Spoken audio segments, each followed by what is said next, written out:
Good morning, brothers and sisters. Welcome to Sunday School this morning. Talking about King Benjamin today, and I'm just going to focus on one verse, basically, and it's one of the more well-known verses in the Book of Mormon, and I know I say that every week. This is one of the most well-known verses in the Book of Mormon, but Mosiah chapter 2, verse 17, and we'll get to that in a little bit. By the way, before I start, do you like my tie? A bunch of people running closely together, not practicing good social distancing practices. Someday we'll get there. And I wanted to just share a quick experience. A couple of weeks ago, I went to the post office and I pulled up in the parking lot next to the Enriquez's.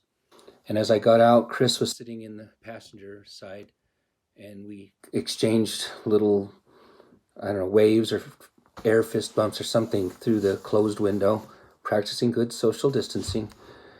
And as I was going into the post office, Jeff was coming out, and we just kind of did a little elbow bump and said hi and, whatever.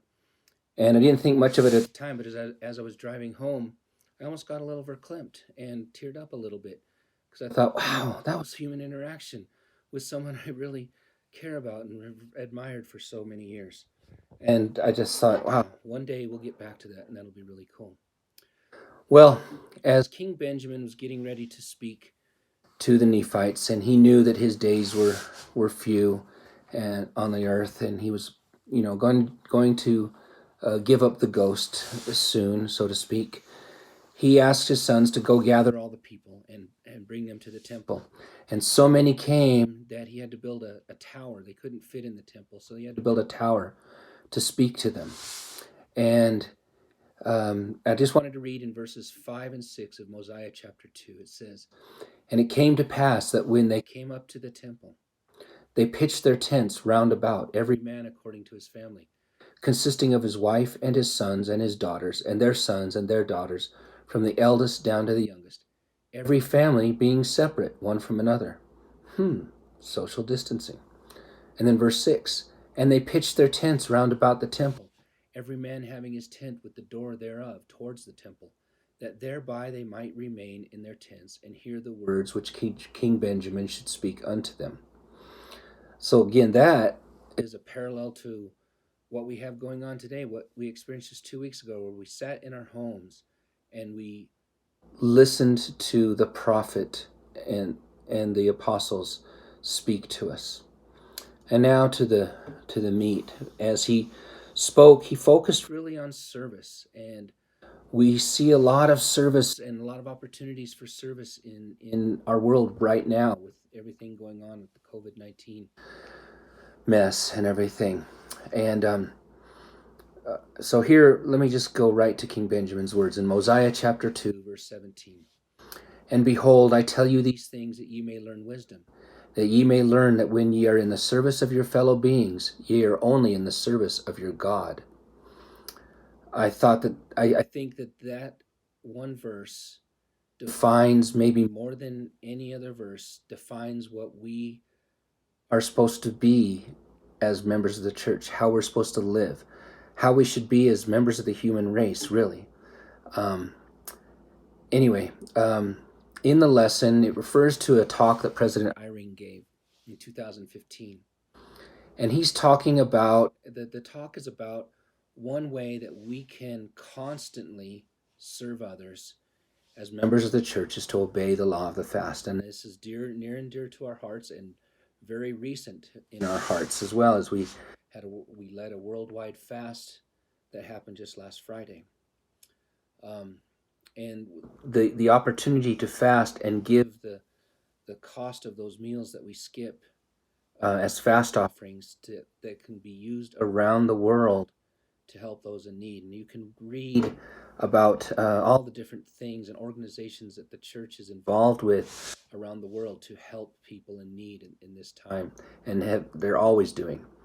Anyway, President Eyring quotes from Isaiah chapter 58, verses 6,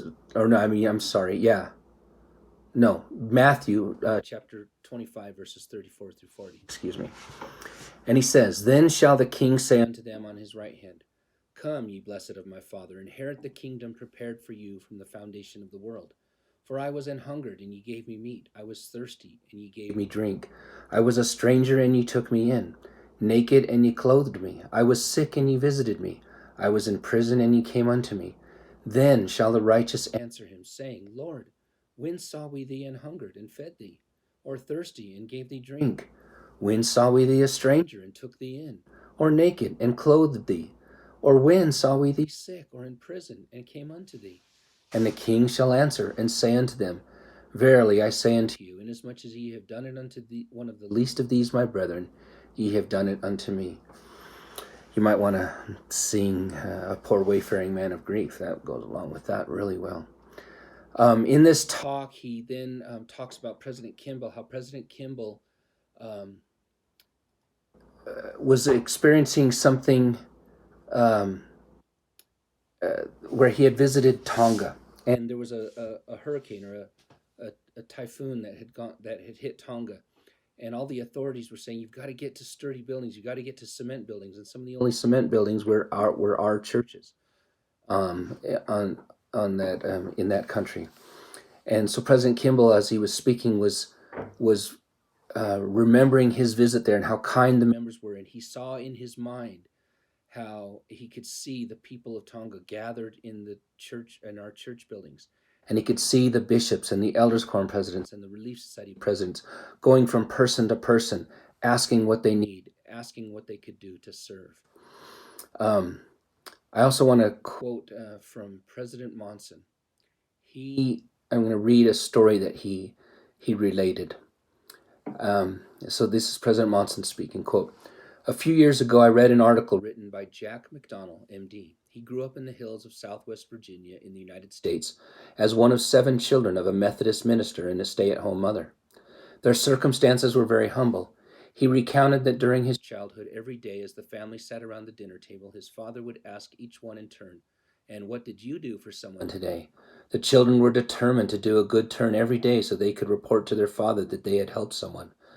Dr. McConnell calls this exercise his father's most valuable legacy, for that expectation and those words inspired him and his siblings to help others throughout their lives. As they grew and matured, their motivation for providing service changed to an inner desire to help others. Besides Dr. McConnell's distinguished medical career, he created an organization he calls Volunteers in Medicine, which gives retired medical personnel a chance to volunteer at free clinics serving the working uninsured. Dr. McConnell said his leisure time since he retired has evaporated into 60-hour weeks of unpaid work, but his energy level has increased, and there is a satisfaction in his life that wasn't there before. Of course, we can't all be Dr. McConnell's, establishing medical clinics to help the poor. However, the needs of others are ever present, and each of us can do something to help someone. My brothers and sisters, we are surrounded by those in need of our attention, our encouragement, our support, our comfort, our kindness, be they family members, friends, acquaintances, or strangers. We are the Lord's hands here upon the earth with the mandate to serve and to lift his children. He is dependent upon each of us. May we ask ourselves the question which greeted Dr. Jack McConnell and his brothers and sisters each evening at dinner time. What have I done for someone today? In this time of turmoil around the world, we see so many examples of people serving others. We can see them all over social media. One that I've kind of gravitated toward is, I can't remember the name of the actor, but he played Jim Halpert on The Office. And he's got something going called Some Good News, I think it is.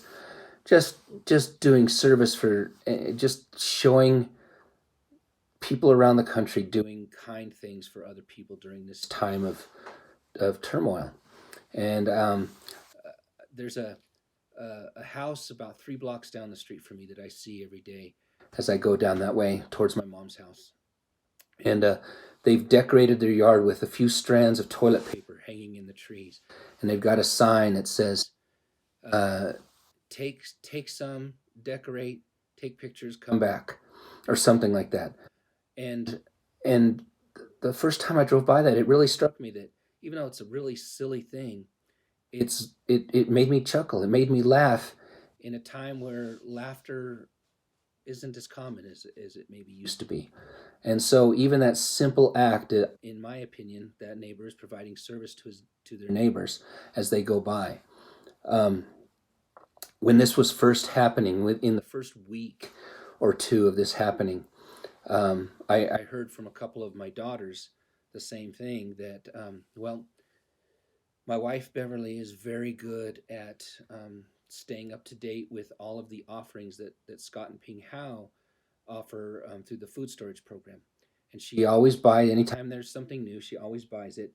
And I pretend to get bugged, that, when it's come in, and Ping grabs me and drags me to her little storage room, and I have to carry it out to the car. But I'm really happy to do it, but I just pretend to be bugged by it.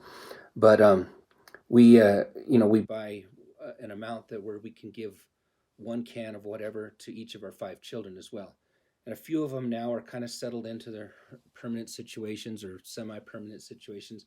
And so at Christmas, we gave a few of the kids their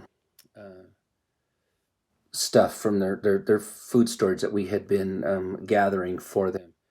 And in that first week, when I'll give my daughter Chelsea, for example. She was working. She works for Universal Music, and some of her office mates were panicked because they didn't have very much food in their houses, and they were worried that there was going to be a run on all the food, and they weren't going to be able to have stuff. And our daughters, all of them said, "Oh, we don't have to worry about that. We got food storage that Mom and Dad gave us." Really, it was Mom. She was the one that had the foresight to do that. Anyway, thank you, Scott and Ping Hao, for providing that opportunity for us. And yeah, it's a good thing.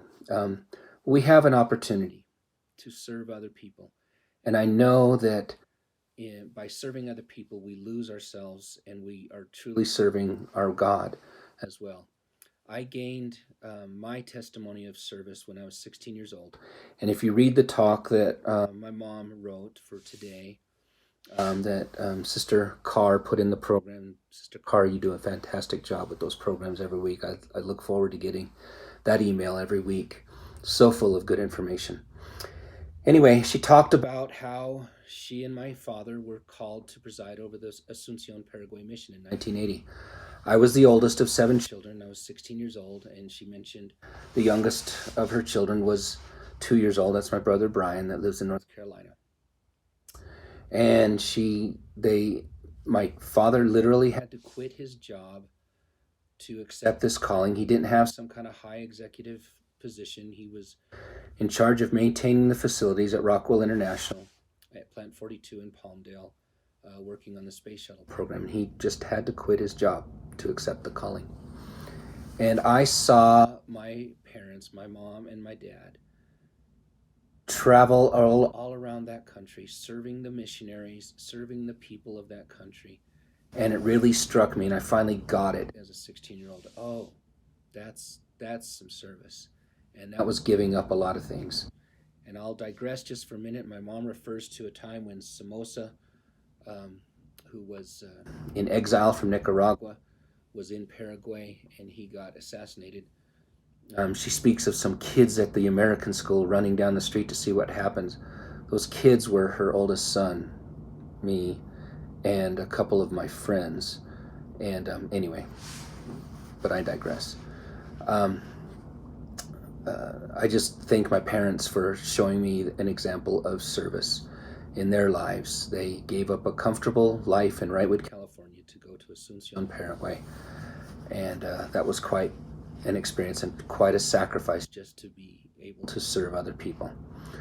I know that we have a lot of crazy things going on in our world today, but it's also an opportunity for us to serve others in ways that we maybe never would have thought before. So I would ask that we follow King Benjamin's advice, that we realize that when we are serving our fellow man, we are serving when we are serving our fellow beings, we are serving our God. And I know that as we do this, we will truly find happiness. And I say that in the name of Jesus Christ. Amen.